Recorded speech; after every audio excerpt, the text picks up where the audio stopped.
Hello everyone, this video is all about applying for provisional driving license dito sa UK through post office. No, kung interested mo, need mo 5 kabuok nga butang or 5 requirements. First, ang e-visa. Before na tayo BRP card, pero wala naman siya, what they need is e-visa.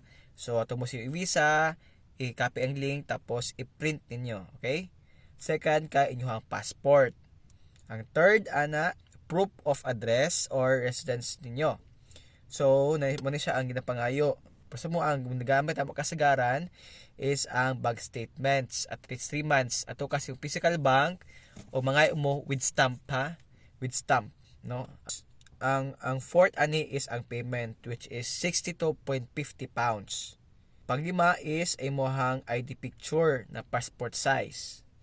O ang last of pinaka-importante daraa ang DVA form DL1. I-fill up pa na siya. Kaya siya sa certifying the photograph, pwede inyong HR ani or any person na good and standing sa society. Alright? Ito sa yung requirements at ato na mo sa post office o ina ninyo nga i-application din siya sa provisional driver's license. O kabalo sa asa ipadala. Na naman sila copy ito sa post office. Mura to o dahang salamat. God bless. Bye.